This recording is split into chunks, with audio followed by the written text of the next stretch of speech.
Hi guys, it's Breaker again, and I'm back with a replay between EGIdrA and FXOdesBro. If you guys would so kindly just click on the subscribe button below my name, which is in turn below this video, and let me go ahead and give an introduction to both players. You know, DesBro, he's really not in a good mood about this. He's like, first game of the day, hope they just don't disappoint you, but here we go, guys. In the lower left-hand corner, he's gone to the GSL. He's been one of the first victorious foreigners worldwide there, having at least very strong performances. His name is none other than Evil Genius's EGIdrA. And in the lower right-hand corner, his unfortunate opponent. Very good casting personality, and we all love him nonetheless. I give you guys FXOdesBro. His name just appears as FXOdesBro. Now, let's see. While we're going over this game, I've got a couple of things to announce. First and foremost, I did just buy a ground loop isolator on Amazon.com. That is basically... Hold on just a second. It looks like EGIdRA's got nothing to say to this guy, you know, just really, I don't know how else to say it, kind of neutral towards him, really inhumane, but at any rate, long story short, what this ground loop isolator is going to do for me is it's going to eliminate the background static that you guys are hearing right now. That means my sound should be coming in much, much clearer.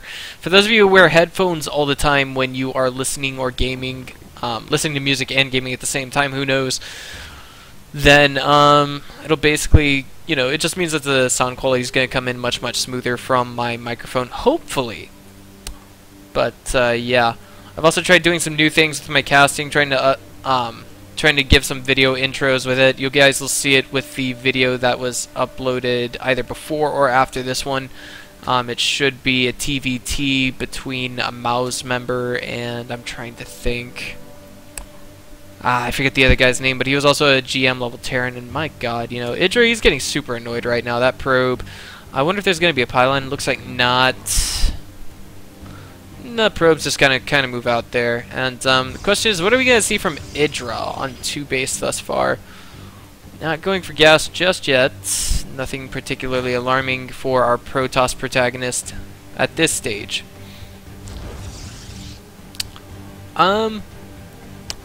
What was it? There's something else I wanted to bring up. Ah, yes, let's go ahead and talk about the players since we got some macro time going up, the Forge finishing up, and just basically probes and drones being thrown into the mix.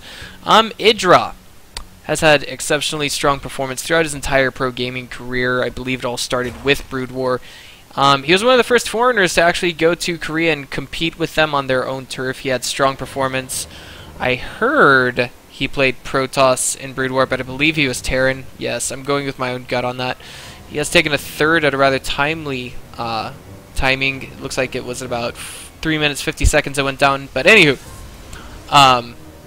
he's been victorious.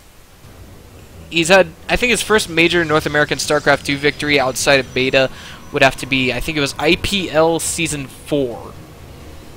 I believe it was IPL Season 4. This was back when I had started in Wings of Liberty, and I myself was only a Bronze League player. And, you know, it was on the front page of the StarCraft 2 in-game client menu. And that's basically what I remember of it. I actually went back and saw the VODs, and I was like, oh my god, he's down 2-0 against Kiwi Kaki, and then I saw him just come back amazingly. I couldn't believe what I was seeing. And back then, people were still having a bit of trouble understanding how the game worked, just a little bit. I saw EGIdRA winning with a composition of roaches and corruptors, just pure roaches and corruptors. Nothing wrong with that, however, and like it was a bit of a learning experience. EGIdRA with those strong reflexes is going to pull those lings back from the Zealot. DesBro, he started out as a nobody, basically. Then he just became a steadily stronger and stronger player and basically a good casting personality.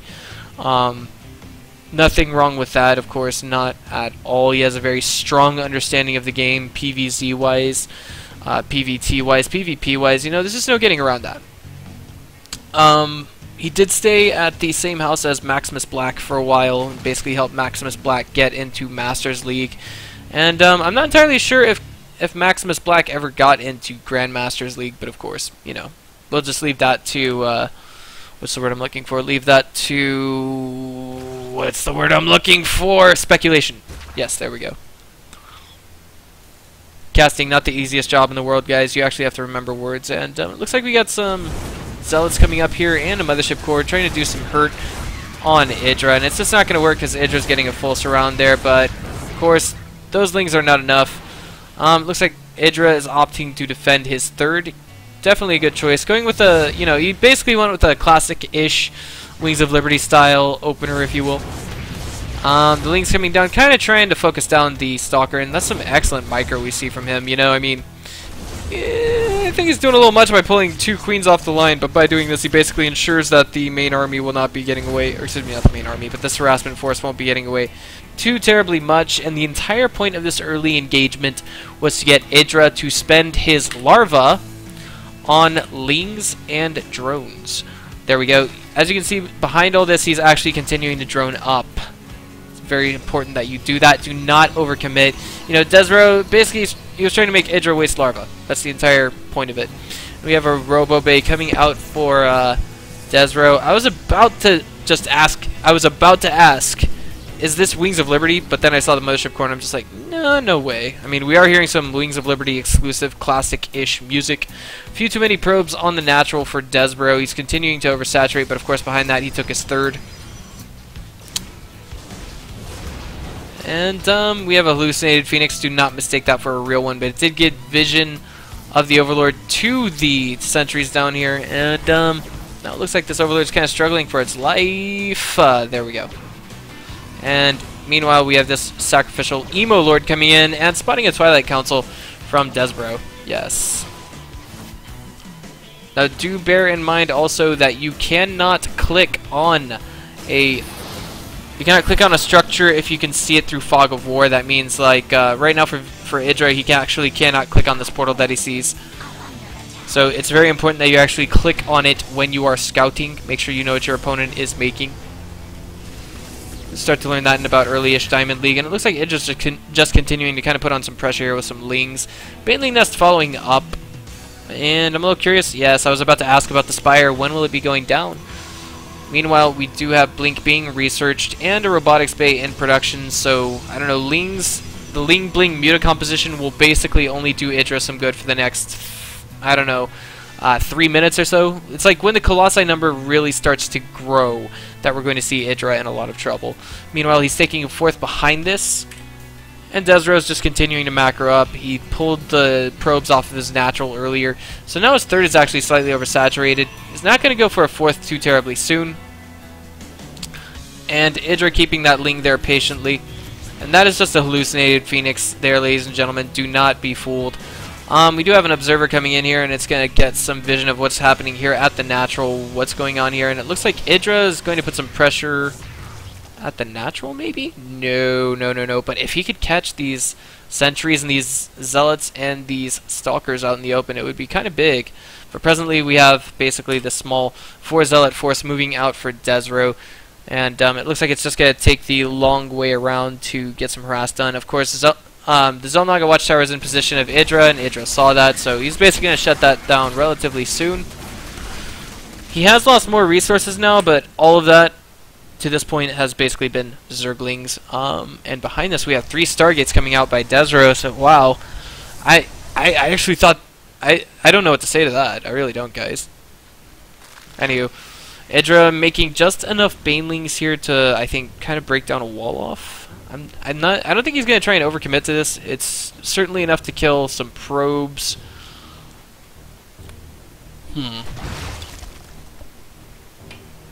But now, I think what happened is we saw WhirlWind catching on to the fact that EGIdRA's going mutas, and for now, his main concern is just getting some Phoenixes out to deal with the mutas in a rather quick and effective method.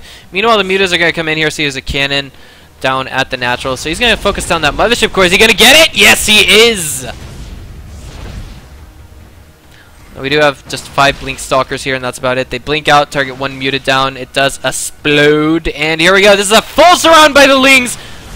But luckily for WhirlWind, he has Blink, and he gets away from that. Here we go. The Phoenix is going to town on the mutas, and there's a full surround kind of going down here. Full-ish surround, and the Banelings are going to connect in quite the nasty method. The Phoenix is still chasing down the mutas, and there's nothing on the ground to deal with them just yet. But the problem that I think is haunting EGIdrA the most right now is he doesn't know just how quickly his opponent is capable of cranking out those Phoenixes, and it's looking like EGIdrA is going to be put in a silly little position where he's got to deal with them with his mutas or else. But now he's switching to Infestor Tech. We see that Pathogen Glands is in research. Queen, unfortunately, has been picked up and will not be put back down. Ooh, wow, that was actually quite amazing. I just learned something new today.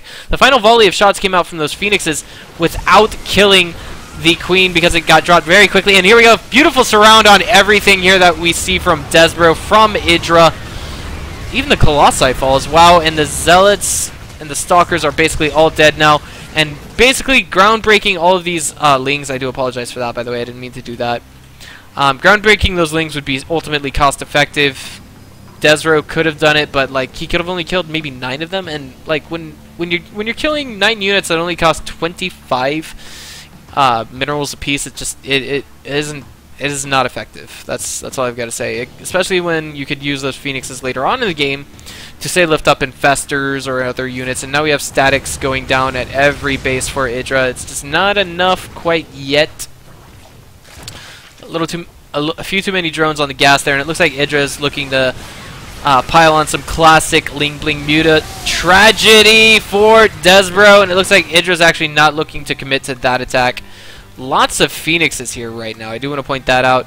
And many of you are probably wondering right now, okay, well, why doesn't EGIdrA go Muta? Or why doesn't EGIdrA go Hydralisks? For now, I mean, like, Hydralisks, sure, they're good. They have high DPS, but the problem is Phoenixes. The Phoenix count right now is relatively high. There's a bunch of Colossi in the mix, and there's also Stalkers. If those all go into the engagement together, then we will see the Hydras just absolutely melt before the eyes of EGIdrA. He does have Infestors. They have Fungal Growths. If they can catch just, you know, they're not going to perform too much better, but if we can see Corruptors get thrown into the mix, that's when EGIdRA's really got it all made. He is on Hive Tech now. He just hasn't upgraded his Greater Spire just yet. And let's just see how, like, what stage both these players are at in this game with APM. EGIdRA still at 340, going strong as his average APM, and now we see a lot of static going down at each base for EGIdRA. Just, you know, each of these Phoenixes, if we just had 1 Phoenix for each drone, then that would be an entire mineral line decimated, except for 1, basically.